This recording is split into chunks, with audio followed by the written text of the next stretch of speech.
नमस्कार साथियों, आज हम सभी जो है देखेंगे ईद की नमाज पर 5 नया नियम जो है लागू हो चुका है। भारत के हमारे जितने भी मुस्लिम भाई है उन सभी को जो है सावधान रहने की आवश्यकता है। ईद की नमाज पर 5 नए जो है आदेश जारी किए गए हैं भारत सरकार के द्वारा। भारत के मुस्लिम को किन किन बातों का जो है ध्यान रखना पड़ेगा। आप सभी को भारत में हर साल जो है ईद का त्योहार जो है बड़ी जो है श्रद्धा और भाईचारे के साथ जो है मनाया जाता है। ईद के दिन मस्जिदों में, ईदगाहों में लाखों लोग जो है एक साथ नमाज अदा करते हैं। हाल ही में कई राज्यों और प्रशासन के में जो है ईद की नमाज को लेकर कुछ नए नियम और दिशा निर्देश जारी किए गए हैं ताकि शांति, सुरक्षा और व्यवस्था जो है बनाए रखी जा सके।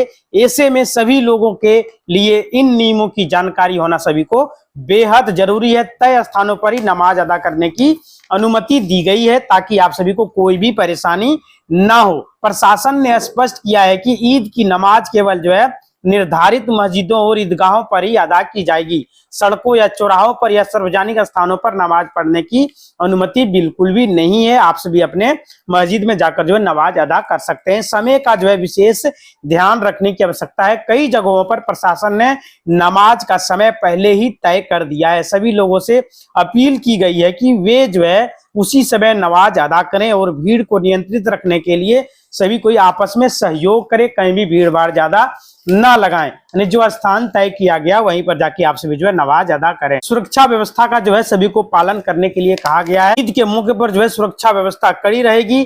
कई स्थानों पर जो है पुलिस बल तैनात रहेंगे और सीसीटीवी कैमरे की निगरानी में आप सभी रहेंगे। लोगों से अनुरोध है कि वे सुरक्षा जांच में सहयोग करें। लाउड स्पीकर के नियम जो है वहां पे लाउड स्पीकर का उपयोग को लेकर कुछ नए नियम जो है तय किए गए हैं। निर्धारित ध्वनि सीमा और समय के अनुसार ही लाउड स्पीकर का इस्तेमाल किया जा सकेगा, यानी कि ज्यादा साउंड नहीं दिया जाएगा तो अच्छा रहेगा, क्योंकि वहां पे जो लाउड स्पीकर का इस्तेमाल आप सभी कर सकते हैं, कोई दिक्कत नहीं है, लेकिन तय जो है डेसिबल के हिसाब से आप सभी जो है इसका इस्तेमाल कर पाएंगे। साफ सफाई और व्यवस्था का ध्यान रखना है। प्रशासन और धार्मिक संस्थाओं ने लोगों से अपील की है कि नमाज के बाद साफ सफाई पर विशेष ध्यान रखें और आपस में जो है वातावरण में स्वच्छ बनाए रखें अपने आसपास में। ईद की खुशियों और आपसी जो है भाईचारे का त्योहार है।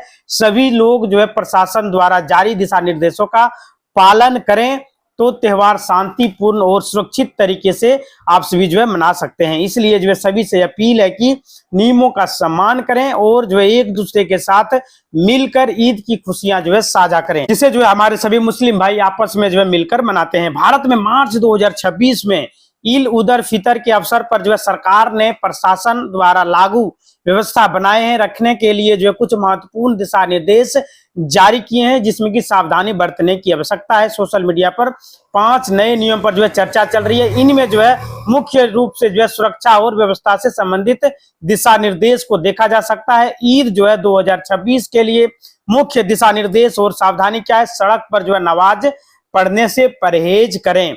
सार्वजनिक रास्तों और सड़कों पर नमाज पढ़ने से बचने की सलाह दी गई है। प्रशासन का जो है दिशा निर्देश है कि नमाज केवल मस्जिदों और तय स्थानों पर, ईदगाहों पर जाके आप जो है पढ़ सकते हैं। सुरक्षित स्थान के भीतर ही अदा करें। सुरक्षा और निगरानी का जो है ख्याल रखें। ईद के दिन सुरक्षा व्यवस्था कड़ी रहेगी। संवेदनशील इलाकों में ड्रोन और सीसीटीवी कैमरे की निगरानी में शांतिपूर्ण माहौल बना रहेगा। सोशल मीडिया पर सतर्कता जैसी शब्द जो इस्तेमाल किया जा रहा है, इससे किसी भी प्रकार का अफवाहों पर ध्यान बिल्कुल भी ना दें, यानी कि आपको जो है टेंशन नहीं लेना है। आप सभी जो शांतिपूर्ण ढंग से अपना नमाज अदा कर सकते हैं। लाउड स्पीकर का भी इस्तेमाल जो है कर सकते हैं, लेकिन उसमें कुछ सीमित कर दिया गया है। लाउड स्पीकर के इस्तेमाल को लेकर अदालती और सरकारी दिशा निर्देशों का जो है पालन करना अनिवार्य है। आवाज की सीमा तय मानकों के भीतर होनी चाहिए। आप सभी लाउड स्पीकर का इस्तेमाल करिए। इसमें नियंत्रण और जो है समय का पालन करना जरूरी है। मस्जिदों और ईदगाहों में भीड़ को व्यवस्थित कर रखने के लिए नमाज के समय कड़ी से जो है पालन किया गया है। वहां पे बताया गया कि कुछ विशिष्ट जैसे जो है संभल में स्थानों में आदेशों के तहत नमाजियों की संख्या को लेकर विशेष दिशा निर्देश दिया गया है। संभल एक इलाका का नाम है, वहां पे जो है ज्यादा संख्या में लोग आते हैं नमाज अदा करने के लिए। नमाज की जानकारी। भारत में ईद उल फितर 21 मार्च 2026 शनिवार को मनाए जाने की संभावना है, जो चांद दिखने पर निर्भर करता है। जब चांद दिखेगा तो वहां पे आप नमाज अदा करिएगा। नमाज का समय है आमतौर पर सुबह 7 बजे से दोपहर 12 बजे के बीच में नमाज अदा। किसी भी राज्य में या किसी भी जिले में आप कहीं भी रह रहे हैं, भारत के किसी भी कोने में रह रहे हैं, तो आप सभी को जो है ये 5 नियम जो है पालन करना पड़ेगा। ईद उल फितर जो है नमाज अदा करने के लिए अगर अपने नियमों के हिसाब से ईद उल फितर का नमाज अदा किए हैं तो हो सकता है कि आप पर कार्रवाई भी किया जा सकता है यदि आप सभी गलत तरीके से नमाज अदा करते हैं। जैसे रोड सड़क वगैरह पर जो है नहीं करना है, निश्चित समय पर करना है, कम डेसिबल में जो है लाउड स्पीकर आप लगा सकते हैं और जो है माहौल को देखते हुए भीड़ भाड़ इलाके ज्यादा जो है जगह पर जाके आप नमाज अदा नहीं कर सकते। हिंदुस्तान की माहौल अभी ठीक नहीं है, जगह जगह पे आप देख रहे हैं कि माहौल किस तरीके से बिगड़ता जा रहा है, दिन पे दिन जो है बिगड़ता जा रहा है। यहाँ पे सबको जो है देखते हुए केंद्र सरकार का कहना है कि पूरे भारत में शांति व्यवस्था होनी चाहिए, पीसफुली तरीके से जो है नमाज अदा होनी चाहिए। तो यहाँ पे जो है बताया जा रहा है कि किसी को भी घबराने की कोई भी आवश्यकता नहीं है। चांद दिखने के बाद आप जो है नमाज अदा कर सकते हैं, लेकिन जो है भीड़ भाड़ इलाकों से बचें और शांति व्यवस्था में आप सभी जो है नमाज अदा कर सकते हैं। ईदगाहों में या तो मस्जिदों में जाकर नमाज अदा कर पाएंगे। जो समय हमने आपको बताया उसी टाइम में आप सभी जो है नमाज अदा कर पाएंगे। चांद दिखने पर डिपेंड करता है कि कब आपका जो है चांद दिखता है। खास करके शहरी इलाकों में जहां पर जो है भीड़ ज्यादा होती है, मुसलमानों की आबादी ज्यादा है, गैदरिंग होता है, वहां पर जो है कमेटी वाले चाहिए कि प्रशासन से अनुमति ले ले, वहां पे 2-4 पुलिस वहां पे बुलवा ले, क्योंकि आप सभी के सुरक्षा के लिए वहां पे दिया जाएगा, ताकि वहां पे कोई भी परेशानी कोई भी भगदड़ ना हो।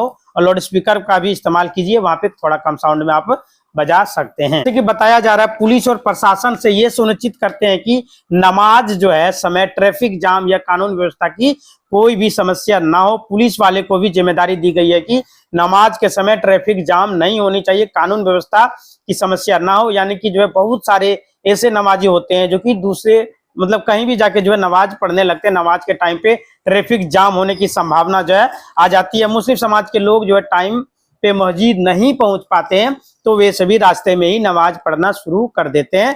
तो थोड़ा सा उस पर जो है ध्यान रखा जाए, किसी के साथ भी कोई भी बदसुल्की ना करें। कहीं भी वो नमाज अगर यदि अदा करना शुरू कर देते तो थोड़ा सा आप सभी पेशेंस रखें, वे थोड़ी देर के बाद वहां से हट जाएंगे। इसलिए हम सब आप सभी मुस्लिम भाई से भी निवेदन करेंगे कि आप सभी रोड सड़क पर जाके नमाज अदा ना करें, साइड में जाके कर सकते हैं, लेकिन आपके लिए बेस्ट जगह होता है ईदगाहों और मस्जिदों में जाकर ही नमाज अदा करें तो ज्यादा बेहतर रहेगा।